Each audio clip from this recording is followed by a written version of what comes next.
Good morning, everyone, and happy Friday. Hope you've started a great day. If you're in this part of the world, and if you're in the rest of the world where you haven't reached Friday morning yet, I hope you have a good one waking up.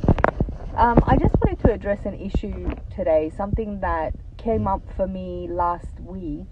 And it was something that happened. As you know, I wear a couple of different hats. I'm a real estate agent. I run an online business, and I do a couple of other joint venture type things on the side of that.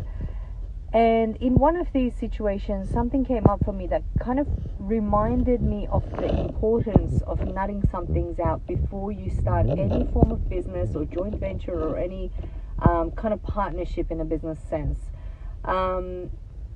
Because at the end of the day, what we've got to remember, and this is something that I kind of, sometimes you overlook things because the relationship you have with the people, and you sort of don't do things a lot in a formal way, but it can get tricky. Sometimes it can get tricky because things happen and you see things from people that you would not have expected from them, and it just makes you realize that no matter what the relationship with the people that you are doing business with, it is so important to sit down and write down and some of the things that are important to discuss, and ask these questions at the beginning to save yourself headache and grief later, and not be surprised or disappointed in any sense. So I've written down 10 questions that I thought are really important to ask your business partner. If you're getting into any kind of business or project or something with them, it's important to know these things. Number one is valuing cash over sweat equity important to them?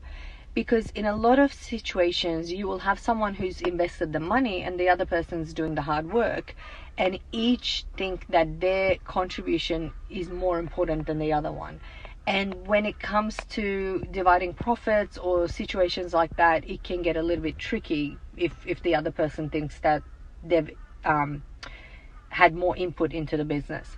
The other thing is having control of the business important to them.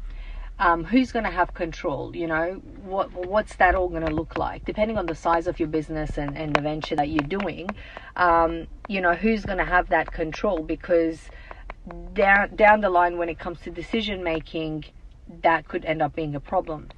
The other thing is, where do you see the business in 2, 5, or 10 years?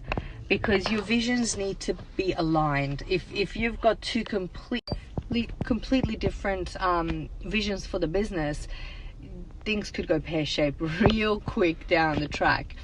The other thing is, what's their preferred method of communications, and what things do you feel are necessary to communicate?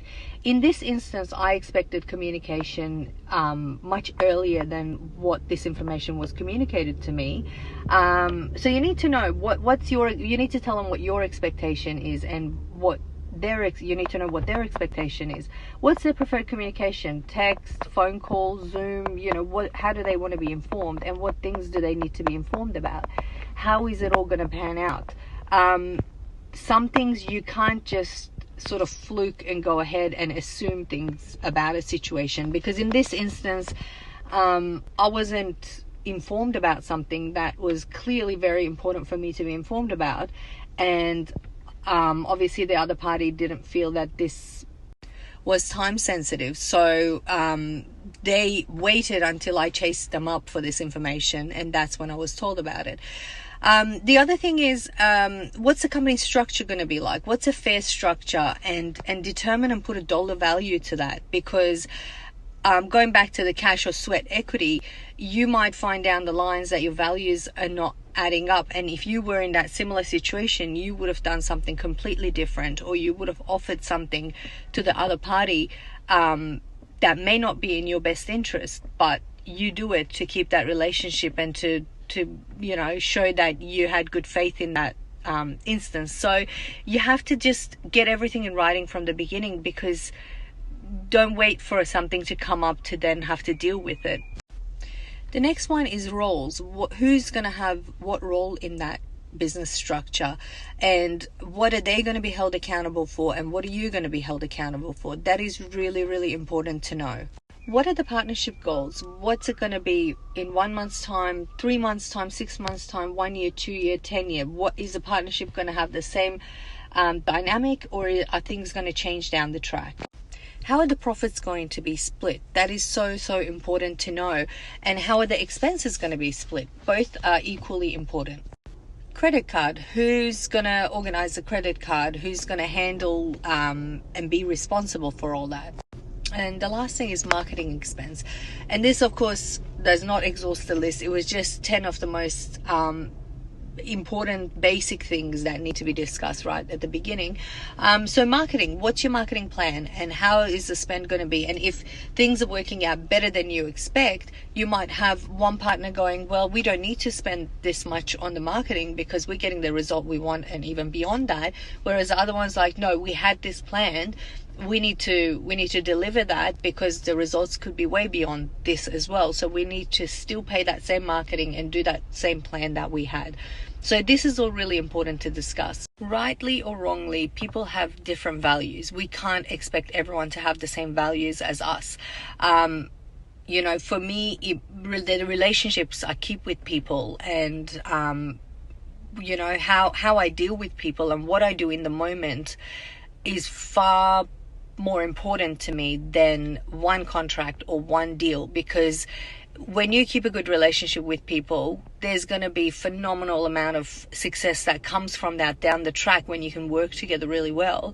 Whereas if over one deal you can't even overlook your own benefits. So this was all really sort of popped up for me last week, and I thought I'd share it with you guys to hopefully avoid anyone else being surprised in any kind of way. I hope this helps you all, whoever has any form of business out there or is thinking of having a business. Hope you have a fantastic weekend and you enjoy time with your family.